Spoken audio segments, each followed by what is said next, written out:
Welcome to Full Prefrontal, the show that exposes the mysteries of executive functions.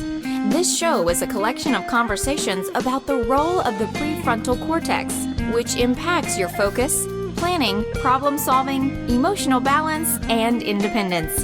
These conversations will introduce mental tools that will empower you to shift your mindset for a successful life. And now, here's your host, Sucheta Kamath. All right, and welcome back to Full Prefrontal, where we're exposing the mysteries of executive functions. I am here with our host, Sucheta Kamath. Good morning, Sucheta. Always good to be with you. Am I to understand that today we're going to talk about impractical jokers? And if that's the case, oh dear Lord, does that mean I'll have to recite a limerick or something? You got that right, Todd. Uh-oh. Good morning to you. So for a while, my son was obsessed with the show Impractical Jokers. It always begins with a warning that says, the following program contains scenes of graphic stupidity among four lifelong friends who seek to embarrass each other. You can see clearly that these four men are good friends and they push each other to do things that average person will not agree to do. Some are funny and some are silly, but many are clearly awkward and some are even socially frightening. You can't help but imagine yourself in those situations doing socially embarrassing things and making a fool of yourself. That's why the show is so good, you know? And in one such episode, one of their assignment was to memorize and recite this silly limerick right after you heard it. It went something like this. Ready?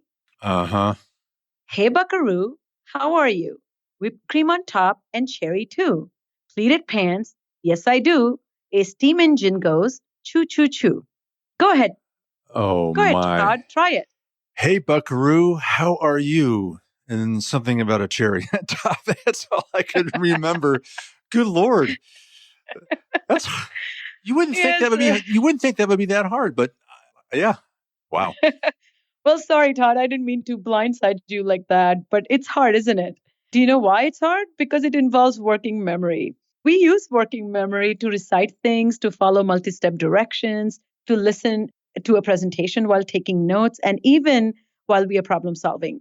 I gave you a very silly example, but take a look at these interview questions. I'm going to read a few questions to you. These were the kind of questions that many firms ask of their highly capable candidates. For example, McKinsey business analyst was asked this question: how would you calculate the annual carbon emission from electric versus gas vehicles in the EU? That's one question. Another question was, you have 30 seconds, list as many uses for a basketball as you can think of. Another question, this question was asked by a Gartner client partner interview. Another Bain company interview was, try to estimate the revenue of sales of tickets at Olympics 2012. So the interviewers were looking for candidates' capacity to think on their feet and showcase their talents by responding in a thoughtful and clever way. This requires understanding the problem, staying engaged, being laser focused, imagining possible alternatives, calculating things in your head, and spitting back the answer as quickly and swiftly and correctly, of course. One has to do that without much time to plan their answers or work things out by writing down. All this magic happens in working memory. So brain's prefrontal cortex is very much involved in handling demands on working memory. In my practice, majority of people with diagnosis of ADHD or learning disability have difficulty with working memory. They find themselves struggling in following directions, losing mental train of thought, and often need aid to organize their thinking. Any task or work that needs spitting out answers or thinking on their feet while solving problems poses a real challenge.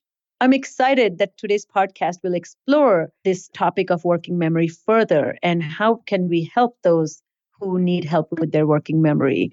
I bring you an expert guest from my neck of the woods, who is Professor Randall Engle. He's the primary investigator at the Attention and Memory Lab at the Georgia Tech School of Psychology, and his research interest centers around working memory capacity. He is the one who founded the GSU and GT Center for Advanced Brain Imaging, known as CABI, on the Georgia Tech campus, and is currently serving as the director of it. Professor Engle is an adjunct professor and a professional fellow in the Department of Psychology at the University of Edinburgh as well. For past 30 years, he has explored the nature of working memory and the association of working memory capacity and cognitive control to fluid intelligence. His work is highly influential across a wide array of areas, including social psychology, emotion, psychopathology, and developmental psychology, to name a few. Harzick's publish or perish shows that Engle's work has been cited over 17,000 times. Pretty impressive. 17,000 times. Wow. I'm still trying to think also of other uses of basketballs. That's going to occupy my mind for quite some time. Well, this promises to be yet another great conversation between yourself and Dr. Engle. Very much looking forward to it. Let's get right to it. Here is Sucheta's conversation with Dr. Randall Engle.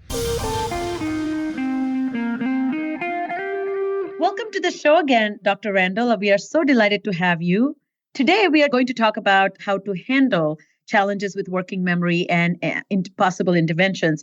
Let me get started with something interesting that I recently read, that one of the highest one of the most common reasons and the highest ER visits in Manhattan on weekend is bagel cutting. Bagel cutting injuries. Yeah. And so what comes to my mind is this mindlessness about doing daily mundane activities that people are taking for granted, and they're not paying attention to that because they assume they are really good at it. So how, when we think about working memory, can you please define working memory one more time, and the bagel cutting example I gave you, and how can we start by being more mindful?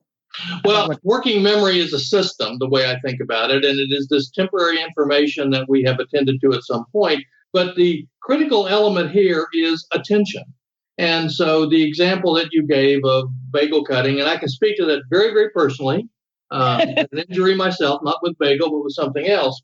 But it turns out that an awful lot of industrial accidents are a result of momentary lapses of attention.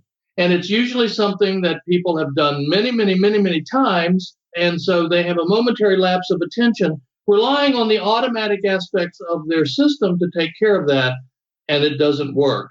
So let me give you my example. I'm a woodworker. I build furniture, and you do? Yeah. And I had a shop I was at the University of South Carolina at the time, and I was making these items, and I was making 200 of them. So it was just a lot of repetitive work. And it was on a New Year's Eve many years ago. It was cold, and I had gloves on. And I'd made all of the cuts. And at some point, clearly, before I got to the 200th cut, and it was with a radial arm saw, which is a particularly dangerous saw anyway, I clearly had sort of zoned out, if you will. I'd done this act so many times. And I made the 200th cut, and I turned the saw off. And then, without even thinking about it, I reached for a piece of scrap that was near the blade. Uh-oh. And that blade caught my glove, and it cut the ends off of 2 fingers, just very quickly. And it was that momentary lapse of attention that did that. And now, fortunately, I got the fingertips out. You might want to edit this out. It's gross. I took the 2 fingers out. They sewed them back on, and I have the use of them today.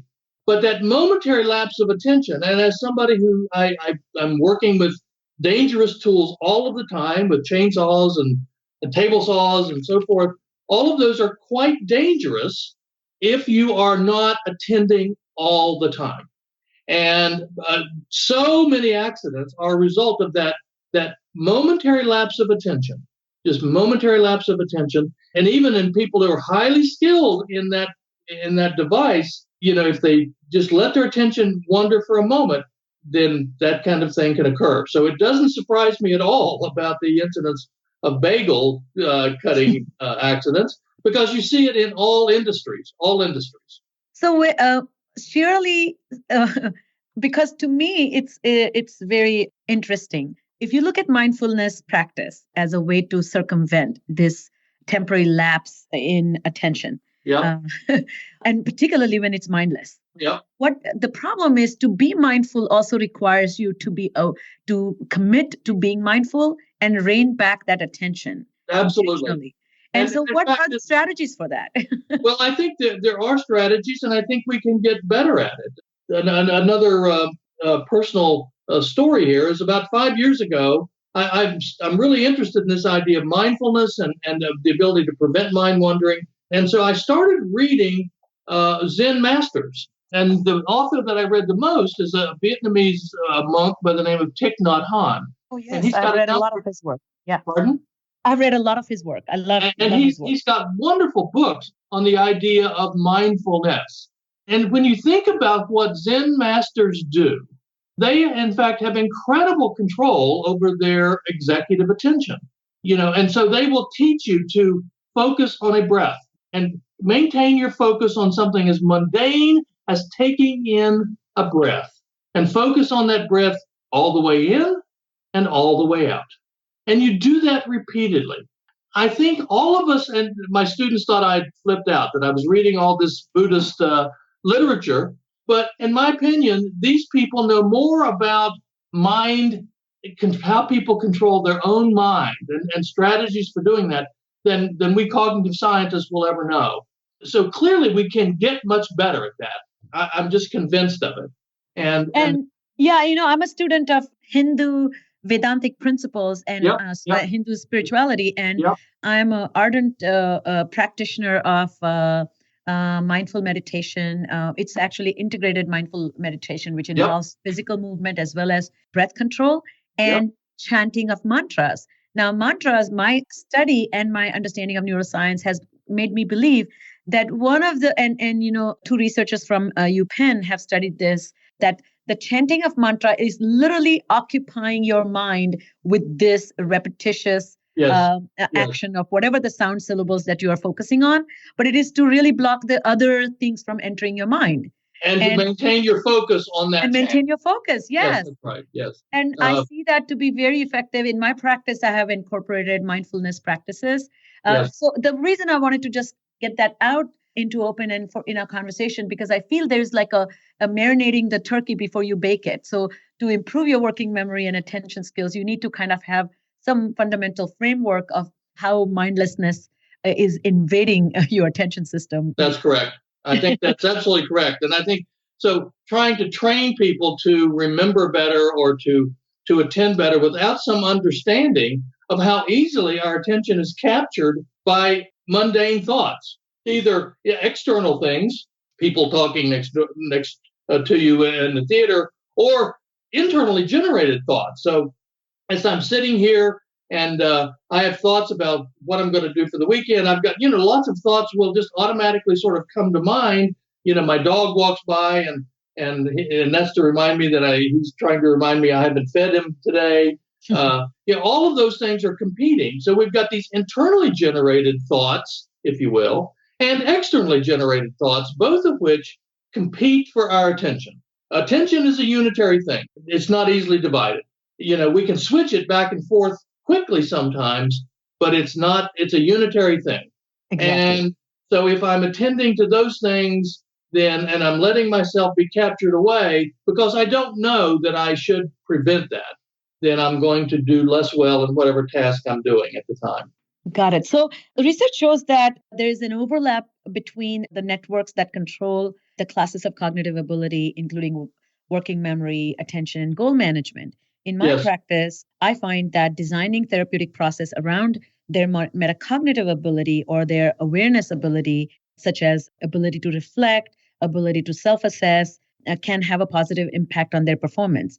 And then the current literature also suggests that there is that inclusion of strategy or metacognitive training as part of direct attention training increases treatment effectiveness. Can you talk a little bit about, you have done a lot of evaluation of therapeutic methods that have a positive impact on working memory and attention. What is your observation? Well, I was drawn into this controversy several years ago when I had a grant pending before a federal agency. It was one of the military agencies. And the program officer called me up, and a paper had just been published in the Proceedings of the National Academy of Sciences suggesting that if you had people practice a working memory task repeatedly for 15 to 20 days, that they got better on tasks that did not have anything to do with the tasks they were practiced on. And suggested that there were improvements in something called fluid intelligence. And so the program officer said, I'd like to fund your grant, but for the first study, I would like you to replicate that study and see whether there's anything to this. And so I'd read that paper, but really hadn't paid much attention to it. So it got me into this. And I told him, I said, well, I will do this, but it has to be done right. And so many of these studies suffer from a serious scientific flaw, several flaws, actually. One is that they're seriously underpowered. They have very few people. Very few people are tested. Secondly, is that many of them don't have a control group. So they do they bring people in, they'll give them a test, give them some training, and give them that test again. And son of a gun, they're better on that test.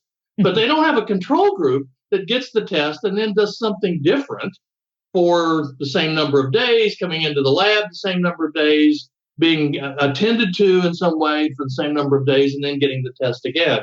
So I told him that I would do this, but I needed to do it right. And that meant control groups, and it meant lengthy sessions, and it meant a large sample. Well, I did that study. It took a long time, and we found absolutely no evidence for what that study had shown. It was. And is this what type of was it like games? It was all of our system. The task that they used was something called the dual in-back task.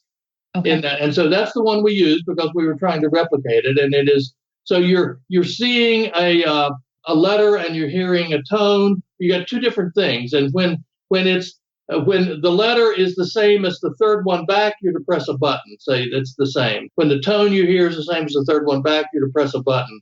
And so it's a test of working memory. But there was no training. It was referred to as a training study. And like a lot of these so-called training procedures, just like those found in commercial products like Lumosity and so forth, there really is not training. They're practice, and they rely on the person getting better with just simply practice. And there's nothing to tell them, here's how you should do this task better. And so the training should have, in your opinion, some instructions regarding engagement, and then certain strategic utilization that is then monitored. Is that right? If you want to think about it, training, yes. In my opinion, if you want to call it training, it has to have that. Otherwise, it's just practice. And you're relying on, and some individuals will discover those things that you would train them to do, but most will not. But, so anyway, what you find is that there's just little or no general, when the studies are done correctly, and I must emphasize that because so many of the studies in this literature are done badly. And they're done badly, it's just poor science because doing them right is very time-consuming and it's expensive. But to do science right, it does require that.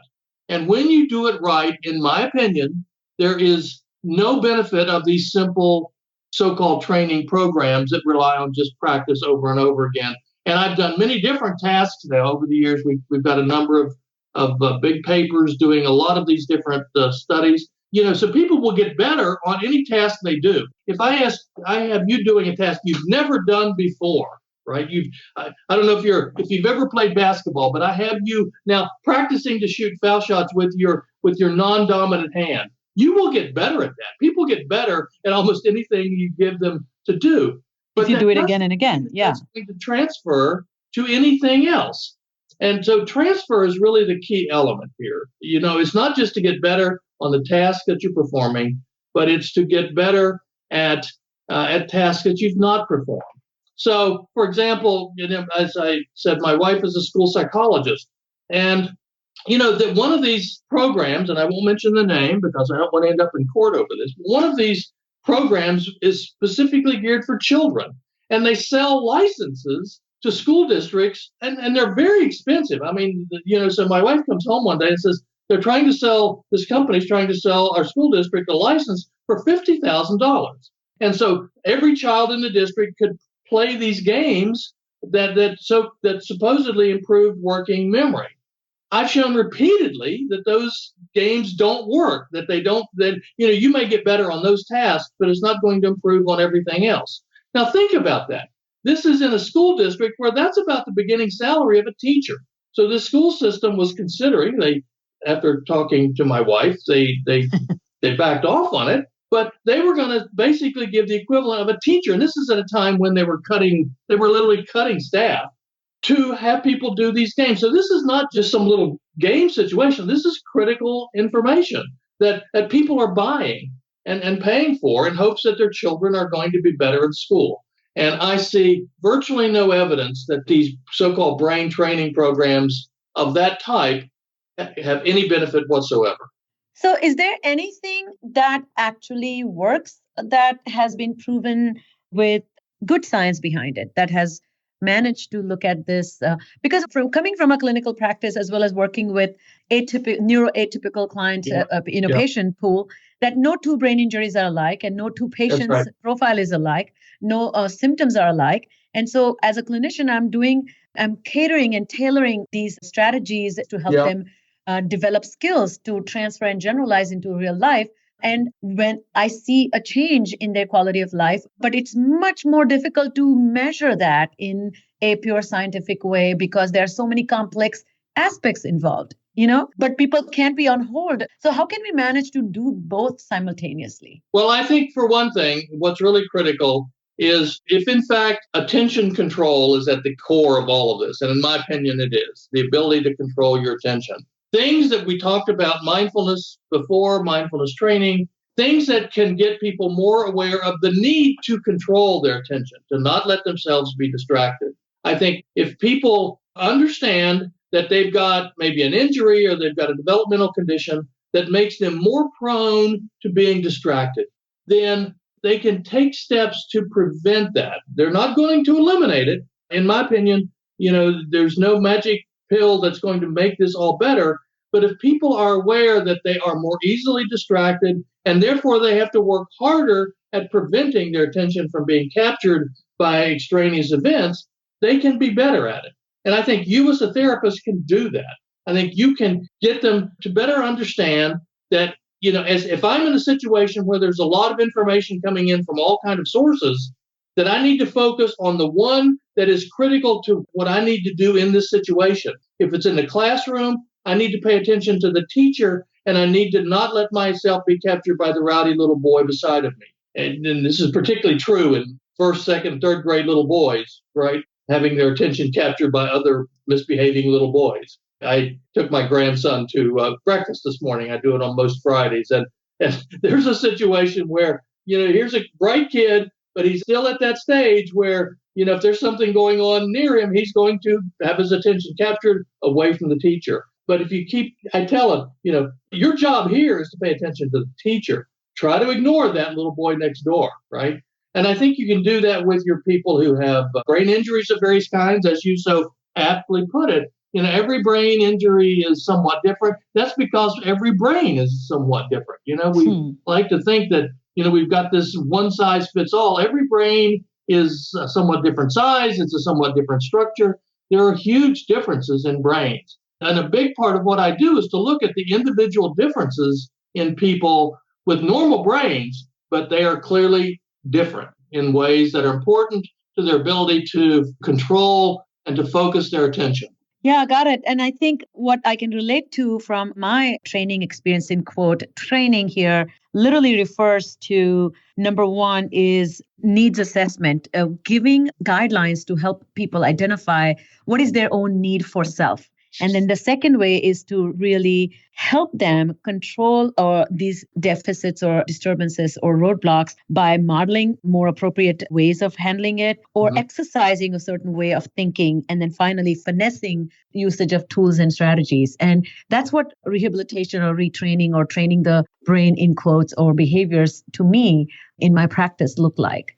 Sucheta, I think what's important there that you said, it's clear that if you learn to behave in a certain context, in a certain place, in a certain location, and you practice that in that location, then you're going to be better the next time you're in that location. And so these things need to take place either mentally or physically, if possible, in the environments where they're likely to occur. So it would be great if you're talking with children, if you could have somebody training the children in the classroom while this whole chaos is going on, for example, or for your patients to work with them, trying to get them to simulate the location where they're likely to be distracted or have their attention captured. In my practice, one of the things I do is very carefully introduce visual and auditory distractions that mimic the level of classroom engagement. So we start with only one distraction that's only either visual or then auditory, like just to have a TV on or just to have a PowerPoint on. Then we have people talking. So I have recordings of various kinds, cafeteria noise, conversations people are having, or like a recess time, a playground. And then finally, when I do the group training, I assign 2 people at a time to talk while other 4 are working. So what we are doing is simulating real life challenges adaptive experiences are adjusted online, not hypothetically or not preached at, but they have experientially driven. Does that make sense? That makes perfect sense. Let me make an editorial comment here. I would like to see the scientific studies looking at systems like that, because I think procedures like that would be much more effective, because you are in fact simulating the conditions under which people are easily distracted. And I think things like that could possibly be much more effective for getting people to know when to block out information, when to disengage from these attention capturing events in ways that simply telling them about it, or in ways that you just can't do with a video game. I don't know of any research that's actually doing that, at a level that where you would have control groups and sufficient numbers of people being tested to have scientific validity there. And I think that's the next nut to crack, Dr. Engle. This is a job for you. Well, these things all take a lot of money. And at a time when scientific budgets are being cut drastically, that's probably not one that's going to be funded in the near future, I'm guessing. Oh, wow. Well, I really, that's the most disappointing thing about, you're right, the scientific studies take so much time and effort. But I really appreciate, in closing, I have one last question for you. I see that the clients that I work with are mismanaging their goals, they're underachieving, and they're highly stressed and anxious about their situation. Yes. I find that these individuals are often preoccupied with their thoughts about others' perception of them, talking about stress psychology. Once I heard Robert Sapolsky say that it's bad for your health to be the low-ranking male in the baboon troop. That's right. And we all are no different than primates. So my question is, by allocating ton of mental resources to ruminating about one's own sense of self-worth and comparing yourself with other people, we are compromising our working memory space, right? Absolutely. How can we handle that? Well, by training yourself to not do that. It's easier said than done. But I think this is where this idea of mindfulness training and cognitive behavior modification, all of that comes in to get you to prevent yourself from attending to that information, which will increase stress. And that's Sapolsky's point, is that if you're sitting around worrying about being demoted all the time. That's right. The low one in a dominance hierarchy, it is stressful. His book, Why Zebras Don't Get the Ulcers, he covers that very, very well. Yeah. Well, that brings us to the end of this interview. Dr. Engle, you have been a terrific guest. I'm really grateful for your time. Before I let you go, if people have a question or inquiry about your work, what's the best way to get hold of you? Well, my email address is randall.engle, randall.engle at Gatech, gatech.edu.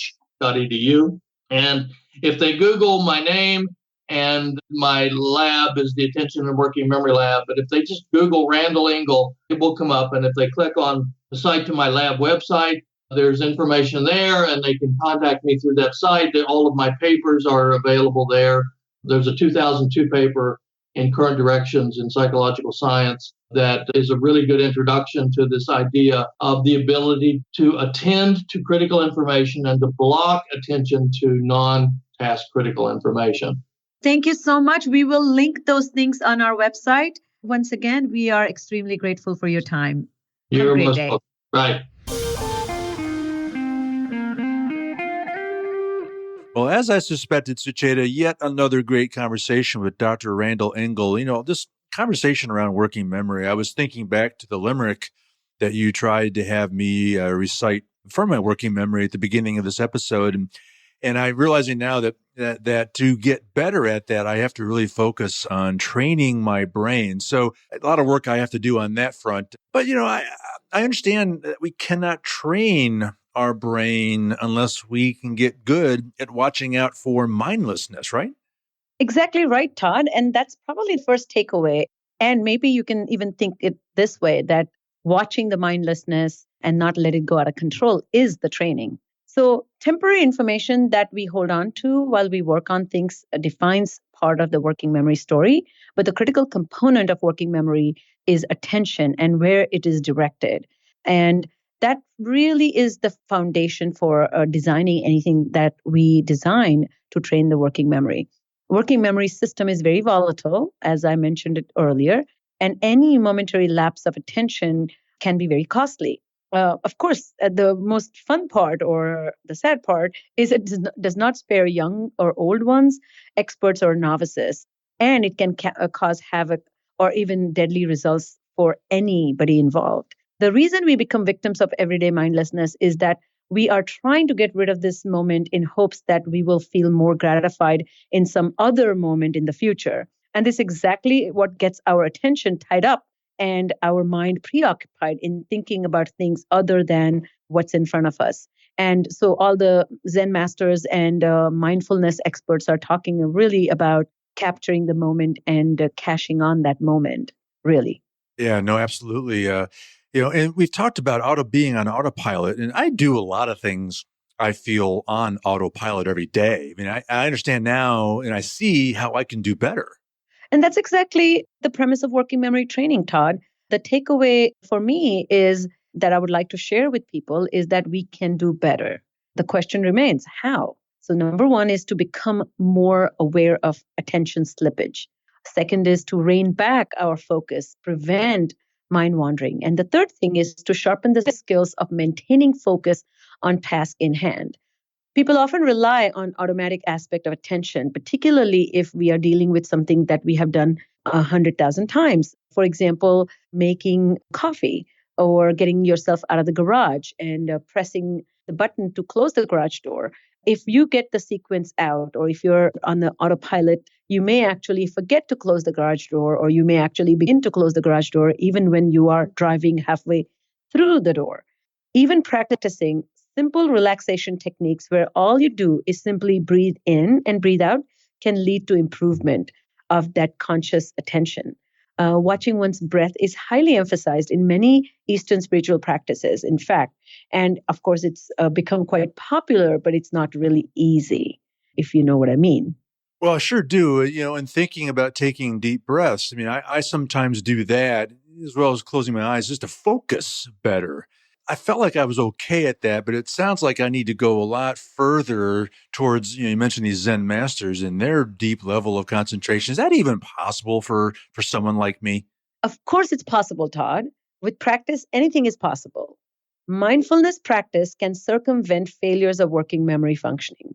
Just as Zen masters do, we need to develop control on our executive attention. Zen masters often use an analogy that we have a monkey mind. Let me get through this moment to get to the good stuff. That's the monkey mind. And that monkey mind keeps telling us that this moment that we are in is really not enticing or good enough. Mindfulness practice is countering that silly notion and reining in the constant desire for self-gratification through pursuit of new stimulation or new ideas. Boredom is the true beast that we need to conquer. So yes, to become like Zen master is to really let go the tendency to get bored easily. So thinking more about working memory training, what does that actually really look like? Well, this is the takeaway number 4 for all those who are listening, that the first step is myth busting. We need to expand our mental resources and free up working memory by letting this moment be. We need to surrender into the truth that many things compete for our attention and we cannot multitask or multi-attend. That's the myth that needs to be busted. Treatment needs to be conceived using a broader lens of attention regulation. If we really understand that, then we will know what effective training process should include. Helping people become aware of how volatile their attention system is can be very, very helpful. Secondly, training them to identify external distractions and internal intrusive thoughts can be very helpful as well. And lastly, if people learn how to and then master ways to hold on to one idea with great effort and focus, they can certainly improve their working memory. Another thing is get people to better understand themselves and their fragile focusing ability. So the training should include learning to focus on what's critical for self, that goal-directed attention. And I use this analogy often that the bigger goal, pursuit of bigger goal trumps pursuit of a smaller goal. And so recognizing or reordering that goal is really important. And lastly, one must learn to ignore stuff that is not important or relevant for immediate goal or even a big picture goal. And that judgment is actually working memory training. Well, are things like brain games and gimmicks, are those really effective or are they not? Well, we live in an online world where everything is offered to us as a means and tools to improve ourselves. And Professor Engle's analysis reveals that not everything is created equal. He understands why people would be desperate and willing to spend money on training these skills and abilities because these skills can really impair everyday effectiveness. But he asks us to be very cautious. And he has described the science behind it very well.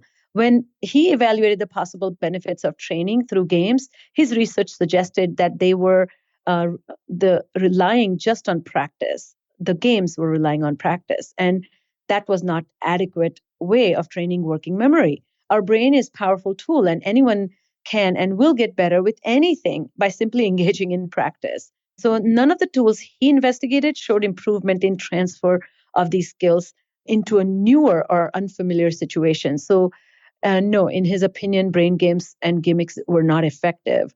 What I did gather, though, that he recommends us to consider that games that have dynamic aspect built into it is likely to lead to better success, but he hasn't seen any in the market yet. That's fascinating stuff. I've always thought that I had just a weak memory, and it's fascinating to think about that there is training that could be done to strengthen that. That's something I'm going to have to think about. So as we close this conversation, Sucheta, any final thoughts you want to share? Oh, absolutely, Todd. Here's my conclusion. Working memory plays a big role in our interaction with the world. Childhood upbringing can play an important role in learning to develop mindful attention, handling distractions, and coping with ongoing stress of living a life. We need external support and coaching throughout our lives so our interests are shaped and our exposure is widened. Going to places like museums and aquariums can widen our perspective, but it can also polish this paying attention and learning how to pay attention to important stuff.